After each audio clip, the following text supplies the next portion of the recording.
Grizz Nation, welcome into another Grizz Game Day update. Second half of back-to-back tonight. Tonight, the Grizzlies will take on the Charlotte Hornets. So joining us to chat about the Hornets, ShahAhmadi, welcome back into town.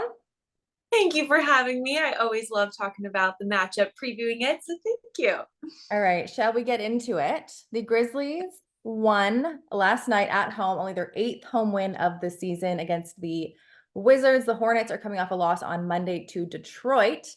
But I think one of the big things that we're going to have to start with, which I don't think either one of us want to, is the injury report because they're both semi-long. Yes. Do you want to go first or do you want me to go first? You can go first. Okay, I'll go first. I definitely cannot look up and do this, so I do need my paper. Okay, so for tonight, questionable is Santi Aldama, Scottie Pippen Jr., and Lamar Stevens. I would assume if I was a betting person that at least one of those guys plays, maybe two. Doubtful is Jaren Jackson Jr. and Vince Williams Jr. And for the first time in a very long time, since January, Desmond Bane has been upgraded from out to doubtful. And then out tonight is BC Jaw, Derrick Rose, Marcus Smart, Watanabe, and Zaire. But you guys have a couple guys out too. So Oh yeah. We were in the same boat. We've had Mark Williams and LaMelo out for quite some time.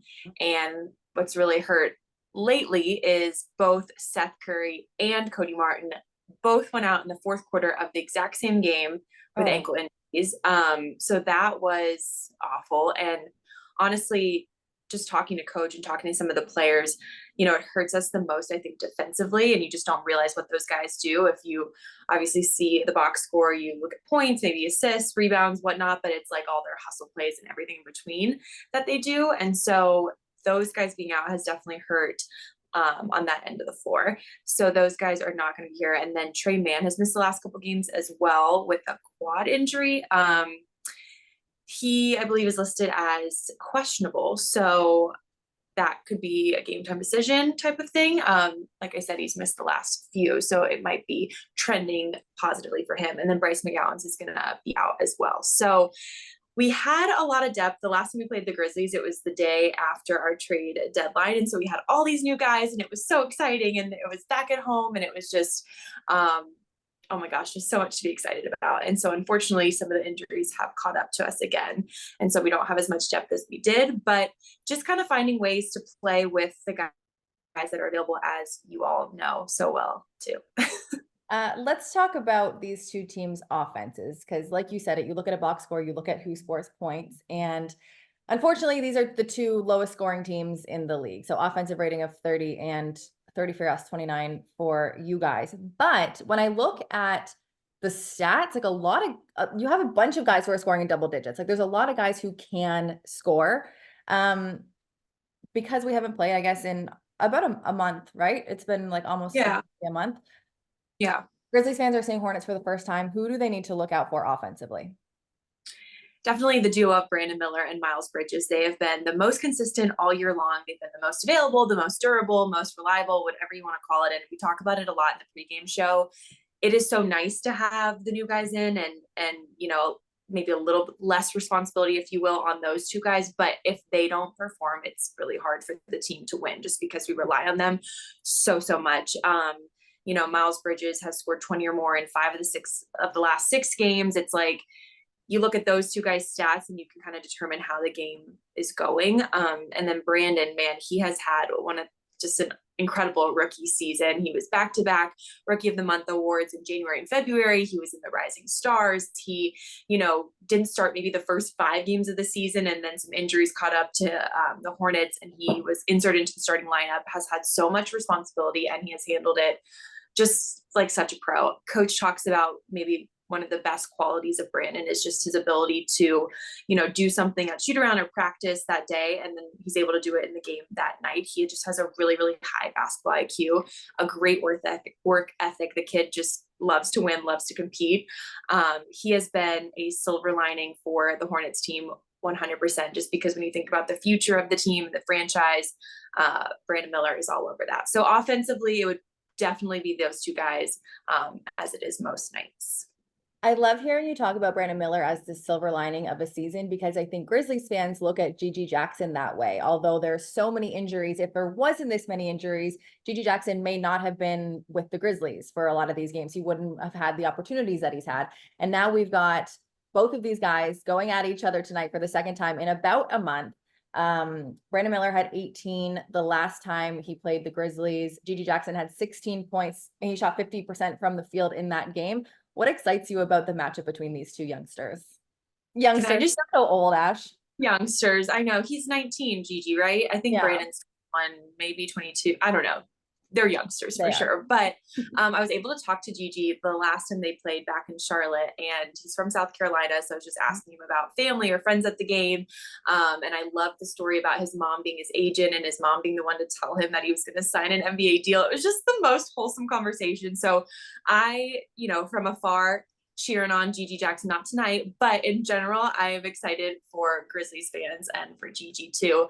I think just the fact that they're both so young and they're both so promising and the future looks so bright for both of those guys. They both really compete and want to win. And, Gigi's coming off, I believe, his career high 30 points the other night against Oklahoma City. So there's just a lot to be excited about with these two. So I feel like when you have just two young, competitive, spirited guys going at each other, it's usually very entertaining. And when you just have guys that care about winning so much and they're both so young in their career to just be getting. So just thinking, where they are right now and where they could be in the next couple of years, that's exciting to me. Something I think maybe the last thing I'll ask you about is the Grizzlies offense, like I said, is per points per game, the offensive rating is the bottom of the league. And so they went up against a Wizards team last night who had the worst rated defense, and they were able to take advantage of that offensively. It looked like they were cooking. Charlotte's defensive rating is 27th in the league, so bottom 5. How have you seen teams attack this Hornets defense? I think the problem is, like I said, those two guys, Seth Curry and Cody Martin, going out have really changed things defensively. When the new guys from the trade deadline came, we had 5 new guys. Once they started playing together the first 3-4 games, both our offense and defense were, I believe, in like the top 15. I think top 10. Oh yeah, it's like changed drastically. So I think just the fact that the injuries and then finding, which you guys totally understand this as well, like new lineups that you have to compete with every night, and figuring out what works with the new guys that have come in since the trade deadline and then the new lineups as well. I think it's been a little bit harder to kind of figure out what works defensively. So, we have had Nick Richards as our starting center because Mark Williams has been out for much of this year. And when Nick is out of the game, it's Grant Williams, who, he's a pretty big guy, but he's a 4. So I think going smaller definitely sometimes hurts, especially if you're going up against a lot bigger teams. So I think that's sometimes where things get a little bit mixed up defensively, especially in the paint, and, just the lack of depth. Even when we've been starting both of those guys, so going bigger with Nick Richards and Grant Williams. So when both of them are out, it's like, yeah, it's not a recipe for success. So just trying to figure out how to make it work with the players that we have, and like the lack of depth, I think, has been hard. And I think that's where teams are taking advantage for sure. Okay, let's end with a more of a fun one. You got to pick like star of the game, but you can't pick Miles Bridges or Brandon Miller. So let's say they're 1 and 2. Who's like your third star of the game for the Hornets? My third star of the game, I'm going to go with Nick Richards. I have just been very impressed with him. Like I said, he has been kind of thrown into the starting role. He's this is his 4th year in the league, and he came into this year, as he did other years, like to be the backup center, to be behind Mark Williams, and then going up against starters, playing with starters these minutes. I just think he's done a really incredible job. And so if I didn't pick Brandon or Miles, I definitely pick Nick Richards, and I'm excited to see how he performs against this young Grizzlies team and against some of the younger centers that you guys have. And then, we do the best when we play inside out basketball, as I'm sure most teams do, but that's really where we thrive. So I'm excited to see how he does against them.